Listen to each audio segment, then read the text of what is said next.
On May 24th, 2023, a game called OnlyUp released on Steam. It's a simple game. You must platform to the top of an increasingly difficult set of floating objects. What makes OnlyUp different is the lack of saves, so if you fall, you have to restart the entire game. Not dissimilar to 2017's Getting Over It, but in 3D. Simple games like these are perfect for streamers and content creators to scream at, with big creators like iShowSpeed tweaking out over the game. With the sudden boost in popularity, it was only expected that another ecosystem of games would take notice, and in June, a new island titled OnlyUp Fortnite popped up in Discover. It's pretty much what you'd expect, a Fortnite version of OnlyUp.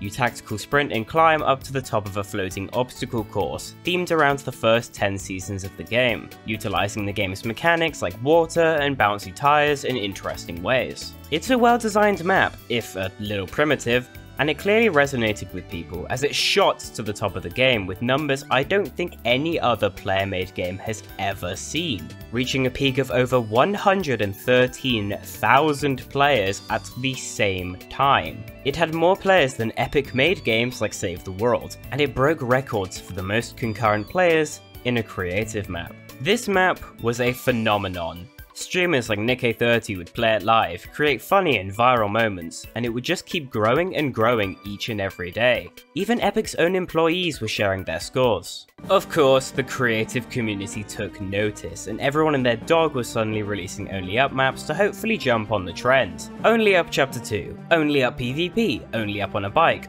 Only Down, Only Fall Guys, OnlyUp 2, OnlyUp Tower. This one was made by our whole team, and it reminds me of the 2022 movie Fall. Even Nick30 released an OnlyUp live event which amassed over 1 million plays in a week. The original OnlyUp game was exposed for being a front for NFTs and accused of stealing assets, so it was taken offline not that long after it released, but its Fortnite snapshot just kept on growing.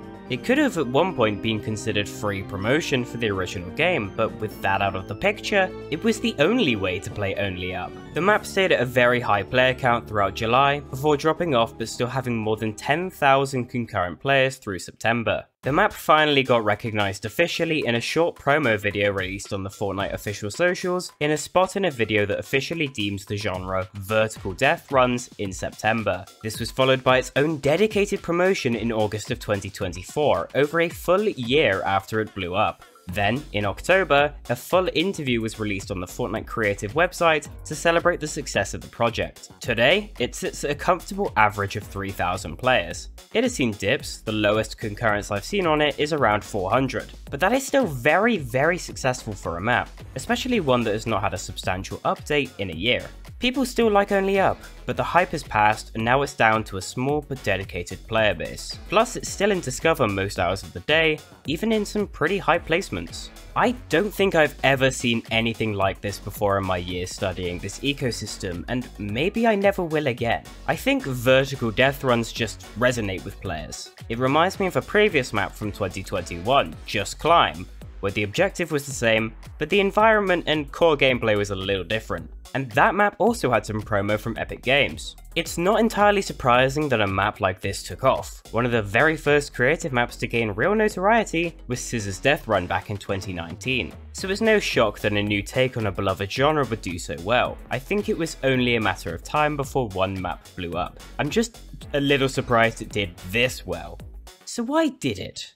I think the case of OnlyUp Fortnite is of being the right product at the right time. It's a replayable, tough-as-nails platformer which already makes it perfect bait for streamers and viral clips. It's free, unlike the original game, so that bar of accessibility blocking the original isn't present. And it also just came out at the right time. This map released during Chapter 4 Season 3 of Fortnite, a very controversial and not very well liked time for the game. So people who still wanted to play Fortnite would be looking for other things to play. They would see this map growing in players, and they too would give it a try, helping it boost more. OnlyUp Fortnite would receive some minor updates with general improvements and additions, and the addition of a final moon-themed level. It even got its own entry on speedrun.com for players to submit their runs to. The top run sits at just 7 minutes.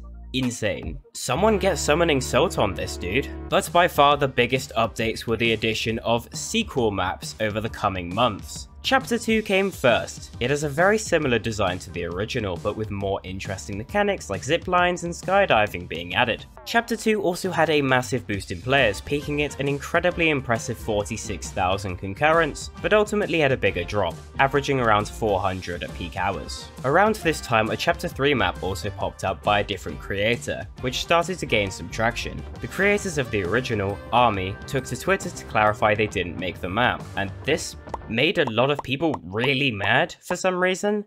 They were just saying they didn't make it, like what? But Army did go on to release an official Chapter 3 OnlyUp, with a pretty notable quality increase from the previous two. It peaked at a respectable 7,000 concurrent players, but didn't quite blow up like the previous maps did, which is a shame, because I think the level design is a lot more polished this time around. They then went quiet for a whole year, before suddenly dropping a Chapter 4 OnlyUp in August of 2024. The time gap does show, as the level design again is very polished compared to previous iterations, but it also saw the lowest peak player count of them all. I personally think this is the best version of OnlyUp. The level pieces actually feel like well thought out chunks of the POIs they're taken from. Of course, everyone took notice of the success of OnlyUp Fortnite. The first version alone is estimated to have made up to $6 million for its creators, and everyone wanted a slice of that cake. I mean, who wouldn't? It's $6 million.